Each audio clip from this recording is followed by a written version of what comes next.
안녕하세요. 부자 오빠입니다. 지금 오전 12시 20분 지나고 있는데, 와, 미국 증시 미쳤네요, 진짜. 어제 많이 올라서 좀 좋아했었는데, 뭐, 그 이상으로 지금 뱉어내고 있습니다.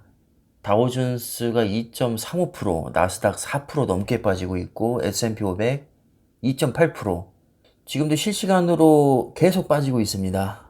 애플은 거의 4% 가까이 빠지고 있고, 마소 4.5%, 구글 5% 가까이 빠지고요. 아마존 6.7%, 테슬라도 6% 가까이. 생각보다 굉장히 많이 빠지고 있는데, 사실 지금 실시간으로는 낙폭이 더 커지고 있습니다. 뭐 2위와 갖다 붙이기 나름이겠지만 크게 두 가지 이슈가 있는데요. 러시아에서 핵공격 훈련에 돌입을 했다고 하는데, 이건 우크라이나 전쟁 중에 지금 처음 있는 일입니다. 아무래도 이 핵이라는 단어 자체가 굉장히 사람들에게 공포감을 많이 주고 또 민감한 사안이다 보니까 증시에도 꽤나 큰 영향을 주는 것 같습니다. 그 다음에 영국에서도 기준금리를 1%로 인상을 했는데 13년 만에 최고치라고 하죠. 아무래도 미국이라는 나라의 영향력을 무시할 수가 없기 때문에 어제 연준에서 0.5% 금리 올리니까 다른 나라들도 따라서 금리를 올리고 있는 것 같습니다. 뭐 우리나라도 마찬가지죠. 근데 여러분들도 느끼셨겠지만 우리가 이런 이슈 하나하나에 일일이 뭐 반응한다고 해서 달라지는 것은 없습니다. 거의 매일같이 우리가 예상치도 못한 각종 이슈들이 쏟아져 나오고 또 그에 따라서 주가가 급등하기도 하고 뭐 폭락하기도 합니다. 우리가 과연 이런 변수들을 모조리 다 예측해서 대응할 수 있을까요? 정말 택도 없는 소리입니다. 심지어 워런 버핏조차도 이런 타이밍을 맞추지 못해서 손해를 보는 경우가 아주 많죠. 버핏도 대놓고 주식의 성공은 타이밍보다 장기 보유라고 얘기를 합니다. 우리가 똑똑해서 성공한 것이 아니라면서 이성적인 투자를 강조합니다. 버핏이 정말 대단한 게 뭐냐면 이 정도로 추앙받는 인물이면 솔직히 허세를 좀 부릴 만도 하잖아요. 근데 절대 허세 부리지 않습니다. 주식이나 경제의 단기적 예측을 절대 할 수 없다고 분명히 인정을 하고 있고 타이밍을 잡으려고 하지도 않습니다. 왜냐하면 그게 씨알도 안 먹힌다는 것을 경험적으로 너무나도 잘 알고 있기 때문이죠. 회사의 장기적인 성공은 바이앤홀드 전략이라고 아주 심플하게 밝히고 있습니다. 저도 공감합니다. 피터 린치도 이런 말을 했죠. 경제 전망에 14분을 쓰면 12분은 버린 거다. 과연 개인 투자자가 금리, 전쟁, 글로벌 공급망 이슈 등등 거대한 흐름을 실시간으로 대응하면서 자신의 투자 포트폴리오를 운영하는 게 가능할까?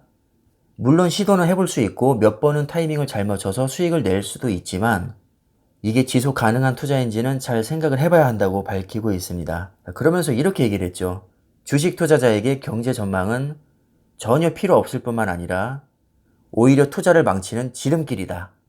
경제를 100% 예측할 수 있는 사람은 없기 때문이다. 완전 팩폭 제대로 날리고 있죠. 연준 의장도 못하는 금리 예측을 여러분들이 어떻게 하시겠습니까? 정말 뭐 반박의 여지가 없습니다. 그럼 도대체 어쩌라는 거냐? 피터 린치의 조언대로 복잡한 거시경제 무시한다고 가정하겠습니다. 자, 우리가 그럼 도대체 뭘 해야 될까요? 답은 간단합니다. 기업 공부를 하면 됩니다. 왜냐면 우리는 기업에 투자를 하고 있기 때문입니다. 지금 러시아와 우크라이나가 전쟁을 하고 있다고 해서 기업의 본질이 변하지는 않습니다. 애플, 테슬라, 삼성전자, 디즈니 다 본질 그대로 있습니다. 물론 피해를 많이 보고 있지만 이 기업들이 뭘 잘못해서 피해를 보고 있는 게 아니라 외부적인 요인으로 지금 피해를 보고 있는 거죠. 전쟁은 언젠가는 끝날 거고 인플레이션도 언젠가는 잡힐 겁니다. 기업들은 지금 주가가 폭락하고 있는 와중에도 돈을 쓸어 담고 있고 혁신을 위해서 뛰고 있습니다. 그리고 생각보다 실적도 잘 내고 있죠.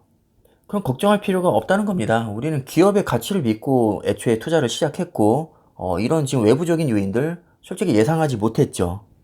우리가 종목 선택을 잘못한 게 아닙니다. 그리고 기업도 사실 딱히 잘못한 게 없죠. 그냥 억울하게 지금 피해를 보고 있습니다. 뭐 억울해도 어쩔 수 없죠. 이건 우리 마음대로 어찌할 수 없는 부분입니다.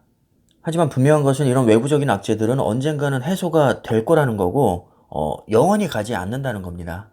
마지막 부분을 보니까 개인 투자자 역시 버핏처럼 하락장을 즐기는 여유가 필요하다고 합니다. 왜냐하면 하락장에서는 기업의 가치에 비해서 주가가 과도하게 내려가기 때문입니다. 누군가는 이걸 괴로워하지만 분명 누군가는 이걸 기회로 지금 이용하고 있습니다.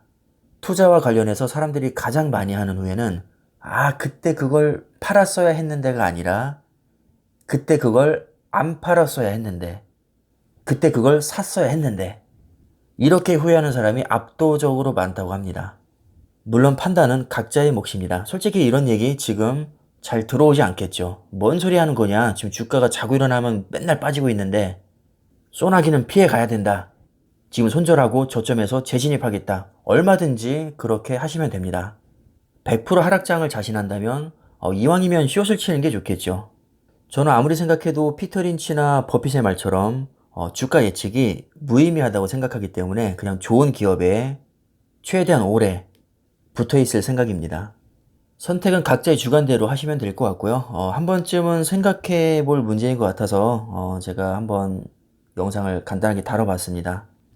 다들 멘탈 잘 잡으시길 바라겠고요. 영상은 여기까지 하겠습니다. 감사합니다.